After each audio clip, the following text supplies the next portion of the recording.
مجھے اب عام طور سے ہم اپنے اخلاقی معاملات میں بھی عدل سے کام نہیں لیتے، یعنی اعتدال کا رویہ ہمارے معاشرے میں بگڑ جاتا ہے، دینی معاملات میں خاص طور سے اگر کوئی مذہبی گھرانہ ہے تو وہ اس حد تک مذہبی ہو جائے گا جسے ہم کہتے ہیں شدت پسند ہو جائے گا. کیا یہ اعتدال کہلاتا ہے؟ دیکھیے ہرگز نہیں.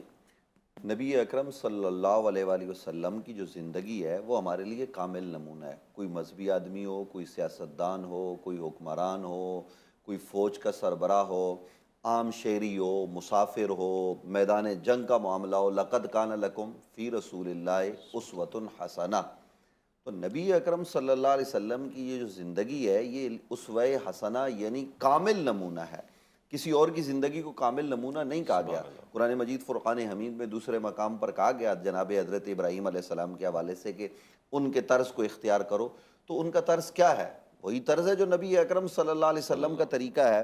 تو اس طریقے کو ہمیں اختیار کرنے کا بھائی اویس صاحب درس دیا گیا ہے. گزارش صرف اتنی سی ہے کہ آپ اپنی ایگو کے لیے، اپنی عزت کے لیے اور اپنی انا کے لیے آپ اس حد تک چلے جائیں کہ جناب دوسرے کو آپ کچھ سمجھیں نا. ہمیں دین کے معاملے میں بھی سمجھانے کا درس دیتے ہوئے یہ بتایا گیا کہ ہم راہ اعتدال کو اختیار کریں، اور یہ اعتدال ہمیں قرآن مجید فرقان حمید سکھا رہا ہے. اب دیکھیے نا کہ شراب نوشی یہ اس کی ممانعت ہے، یہ حرام ہے، لیکن آپ دیکھیے کہ کیسے حرام ہوا کہ اللہ رب العالمین نے یک بار کی یہ ارشاد فرمایا کہ یہ حرام ہے. نہیں، اس کو بھی طریقے سے اعتدال کے ساتھ تاکہ لوگ چیز کو قبول کر لیں. صحابہ کرام رضوان اللہ تعالیٰ علیہ مجمعین سے خطاب کرتے ہوئے فرمایا ظاہر قرآن کے اول مخاطبین وہ ہیں، میں اور آپ 1400 سال بعد ہیں. وہ اول لوگ ہیں جنہیں نبی علیہ السلام کے ذریعے اللہ نے اپنا مخاطب بنایا ہے. اور ان سے کیا کہا گیا کہ یہ جو شراب ہے اس میں فائدہ بھی ہے اور نقصانات بھی ہیں، اور ضرر اس کا زیادہ ہے، فائدہ اس کا کم ہے.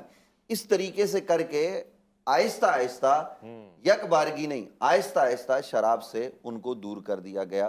تو یہ چیز یہ بتاتی ہے کہ جو مذہبی گھرانے ہوں یا علماء لوگ بھی ہوں، بلکہ ایک دائی، ایک مبلغ کا طریقہ تو یہ ہونا چاہیے کہ وہ نبی علیہ السلام کے طریقے پر چلے. آپ دیکھیے کہ حضور علیہ السلام کا طریق کیا ہے کہ سخت ترین سوال حضور کی بارگاہ میں ہوتے ہیں اور صحابہ غصے میں آتے ہیں، اور غصے کا عالم یہ ہوتا ہے کہ چاہتے ہیں کہ ہم تلوار سے اس آدمی کا سر قلم کر دیں. تو حضور فرماتے ہیں سوال مجھ سے ہوا ہے، جواب میں دوں گا. مسجد نبوی میں حضور تشریف فرمائے. دیکھیے کہ آج کل ابھی ہم ٹی وی پروگرام کر رہے ہیں، ایک مذہبی لوگوں کا، ہم جیسے لوگوں کا ایک مسئلہ یہ ہے کہ قوم آ کر بیٹھتی ہے تو ہم گھنٹوں پر معید خطبے دیتے ہیں. اللہ کے حبیب صلی اللہ علیہ وسلم کا خطبے کے معاملے میں اعتدال، گفتگو کے معاملے میں اعتدال، بہت گہری بات کیا. وہ اعتدال کیا ہے کہ آپ ہمیشہ مختصر ارشاد فرماتے، سوائے 2-3 مواقع کہ آپ کتب احادیث کا مطالعہ کریں، نبی اکرم صلی اللہ علیہ وسلم نے طویل کلام نہیں کیا. اور وہ مختصری جامع ہوتا تھا.